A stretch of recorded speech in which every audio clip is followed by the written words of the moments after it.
Hi, I'm Natasha from the Two Idiots Travel Blog, and today Alyssa is asking me some questions. I hope I can provide you some answers, and I hope it's not too loud here and you can actually hear me.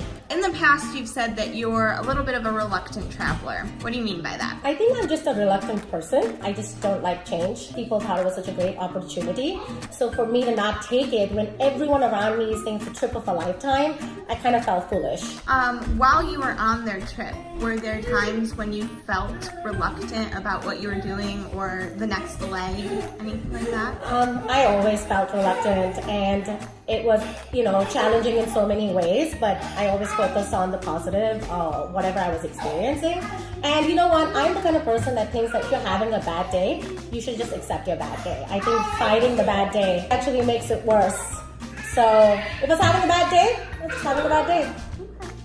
You've talked in the past about how you like your routines, you like your organization. What were some other things you did on the trip to try and make that still possible? Traveling is chaotic and unorganized. Literally, if we were in this house and this house was a mess, I would not be able to answer these questions. I would have to clean it up and then answer these questions. I found organization in the small things, like I would organize our clothes, I would organize our meals, and I would organize the day mentally. And that kind of helped me get through some of that reluctancy. And I really just took it one day at a time, because I think that the whole trip in itself could be overwhelming, but if you break it down into pieces, it can be a little better.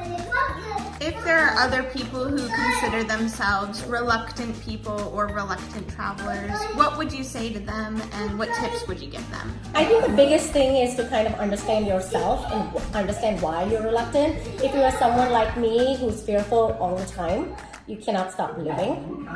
So you have to just try and overcome your fears.